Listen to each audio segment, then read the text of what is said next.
Ce soir-là, dans la chambre de Lydia, de Malia, de Allison, Kira est arrivée. Son sabre, son katana. Son katana, quand Kira est arrivée, était couvert de sang, comme si elle venait d'embrocher quelqu'un. Comme si elle venait d'embrocher quelqu'un, son katana était couvert de sang. La lame était recouverte de sang. Elle a lâché son katana, ensuite l'a repris. Ses cheveux étaient trempés. Elle était mouillée, effrayée et grelottait. Elle grelottait, était effrayée, trempée, et quand elle est rentrée, elle s'est assise. Directement, Allison a pris une couverture et lui a mise sur ses épaules. Elle lui a demandé ce qui s'est passé. Elle a à peine ouvert la bouche que lorsqu'elle parlait, quand elle expliquait ce qu'il se passait.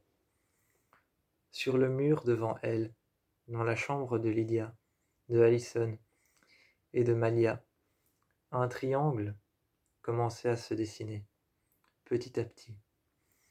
Il se dessinait tellement lentement que Kira avait le temps de tout expliquer. Il se dessinait, et quand il avait terminé de se dessiner, les deux pointes se sont rejoints, une à une. Le triangle était formé, sur le mur, avec du sang. Malia s'est levée et a regardé. Elle a posé sa main et a regardé. Sur le bout de son pouce, sur le bout de son doigt, sur le bout de tous ses doigts, sur le bout de son pouce et le bout de tous ses doigts, sous ses ongles et sur le bout de sa main, il y avait plein de sang qui coulait. Sur le bout de sa main, juste ici, il y avait du sang. Elle a mis sa main dessus et l'a gardé assez longtemps pour pouvoir voir que le sang s'était incrusté sous ses ongles.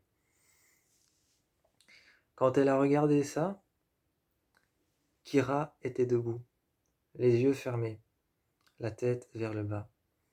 La tête vers le bas, les yeux fermés, les cheveux juste devant elle qui cachaient son visage. Les cheveux qui cachaient son visage, elle regardait le mur. Quand elle a levé la tête, ses yeux étaient fermés. Elle a pris son katana et l'a sorti. Passant la lame entre son pouce et son doigt, elle a tiré comme ça, tirant son katana vers l'arrière, jusqu'à son épaule, entre ses deux doigts qui étaient pliés. Elle essuyait la lame et passait la lame ici, juste au niveau de son pouce et de son doigt. Essuyant la lame, sa main était recouverte de sang, le sang qu'il y avait sur le katana. Le katana est tombé, et quand elle s'est réveillée, elle a demandé ce qui s'était passé. Lydia s'est levée et a regardé le triangle. Elle a regardé le triangle, et sur le triangle, juste au milieu, il y a un 1 qui s'est dessiné. Un 1 avec du sang a commencé à se dessiner. Une fois que le chiffre 1 est juste dessiné, une ligne droite devant elle, Kira s'est levée et avait repris conscience de ce qui s'était passé. Elle a murmuré à l'oreille d'Allison et a dit à Malia que, au Japon et en Chine, mais dans les cultures comme le Japon, la Chine, l'Inde et les autres pays asiatiques, le 1 est un chiffre qui porte malheur. Allison avait demandé pourquoi, et quand Kira a répondu que le 1 portait malheur parce qu'il était significatif de la mort, Lydia a hurlé. Elle a regardé le triangle, a hurlé, à s'en époumoner. À s'en époumoner, elle a hurlé. Elle est tombée par terre, a accroché le lit, et puis ensuite a accroché le sol, à tel point qu'on pouvait voir dans le tapis.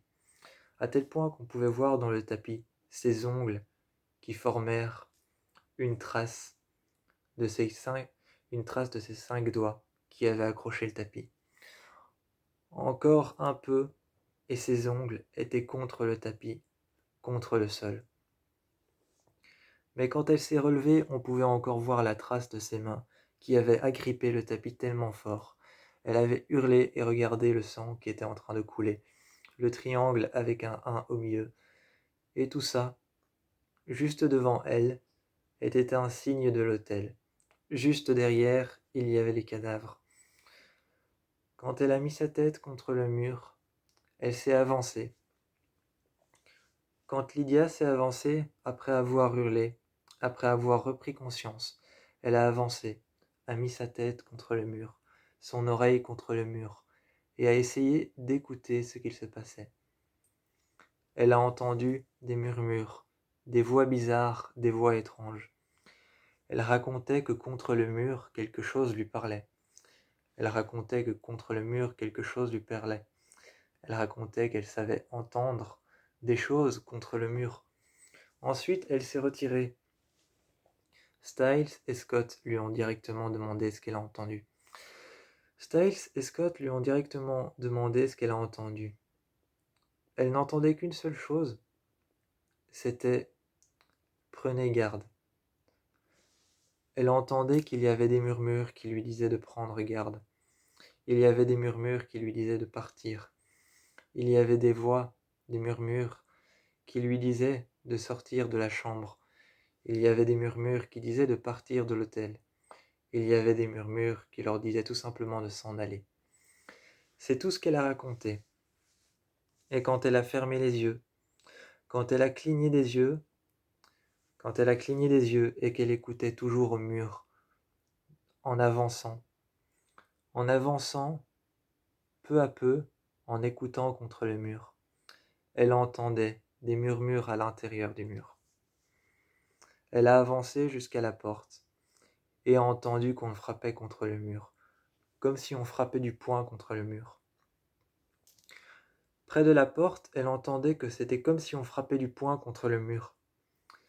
Alors, à l'intérieur, Scott a été chercher une massue. Scott a été chercher une massue en bas, dans un hangar. Il y avait un hangar fermé en bas, à l'intérieur duquel il y avait plein d'outils. Il a été chercher un marteau, une massue et une batte de baseball. La batte de baseball, c'était pour Styles. Styles avait en main la batte de baseball si jamais quelque chose était toujours vivant. Scott avait en main la massue et avait frappé contre le mur. Un cadavre est tombé par terre, juste devant eux. Maintenant le secret était à découvert. Maintenant le secret était à découvert. Ce qu'avait vu Lydia, ce n'était pas simplement une vision ou un portail ouvert vers quelque part.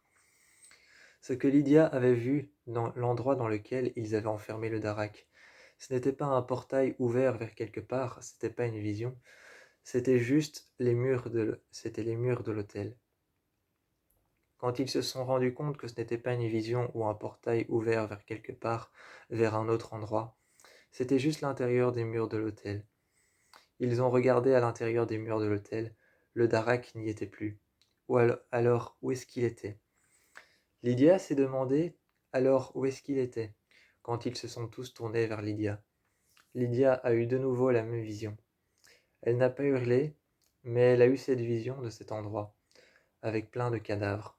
Elle n'avait plus que cette idée en tête. Elle n'avait plus que cette idée en tête, et cette idée, c'était simplement le jour où elle a enfermé le Darak. Elle se demandait encore qu'est-ce que c'était. C'était les murs de l'hôtel. Mais lequel? Elle se posait la question, c'était les murs de l'hôtel, mais quel mur? Dans quel mur avait-elle enfermé le Darak? Styles avait regardé Lydia, avait regardé le mur couvert de sang, le mur détruit avec le cadavre par terre. Ensuite, il a regardé Malia et Scott. Et il s'est dit, tout simplement, en regardant Malia, en regardant Scott, et ensuite en regardant Lydia. Il a approché de Lydia, s'est mis devant Lydia et a dit « Et si tu ne l'avais pas enfermée dans les murs, mais dans le sol ?» Quand elle s'est mise sur le sol, accroupie par terre, elle avait posé sa main par terre. Elle avait posé sa main par terre, accroupie sur le sol, les genoux sur le sol, les deux mains qui étaient contre le sol. Elle a fermé les yeux et respiré lentement, très lentement, vraiment lentement, de plus en plus lentement, à tel point qu'elle respirait tellement lentement qu'on avait l'impression qu'elle ne respirait plus. Elle a fermé les yeux, a inspiré et respiré. Elle a inspiré et expiré, a fermé les yeux et s'est concentrée. Il n'y avait plus aucun bruit dans la pièce, et quand elle a fermé les yeux, elle a vu le visage du Darak. Elle l'avait enfermé, en pensant l'enfermer dans les murs, elle l'avait enfermé dans le sol. Impossible qu'il puisse ressortir, il était sous l'autel, sous les 4 étages. Il était sous les 4 étages de l'autel, sous tous les murs de l'autel, sous toute la fondation et la construction de l'autel. Impossible qu'il puisse ressortir. Ils se sont demandé alors où est-ce qu'il était, et il était bien dans le sol. Elle venait d'enfermer un cadavre. Elle venait d'enfermer avec tous les cadavres le Darak dans une fosse commune qui se trouvait sous l'autel. Le secret avait été mis à nu, avait été mis à jour. Le secret avait été mis à nu. En plein jour, le secret avait été mis à nu. Le secret de cet hôtel, c'était qu'il y avait une fosse commune. Il y avait une fosse commune juste en dessous de l'hôtel, une fosse commune avec des guerriers de la guerre, des frères d'armes, qui avaient été enfermés. Et le Darak avait été enfermé dans le sous-sol, avait été enfermé dans cette fosse commune juste en dessous de l'hôtel. Il n'avait pas été enfermé dans les murs, pourtant c'est ce qu'elle pensait. C'est ce qu'elle pensait et ses visions ne se trompaient jamais. Elle s'est retournée contre le sang qu'il y avait contre le mur, contre le triangle avec le 1. Ils ont arraché le papier peint, nettoyé les murs pendant toute une journée, nettoyé les murs et enlevé le papier peint pendant toute une journée. Ensuite ils sont partis et retournés à Beacon Hills. Le Darak et les Wendigo avaient disparu. Les Wendigo étaient rentrés dans la forêt, et le Darak était enfin enfermé quelque part d'où il ne pouvait plus ressortir.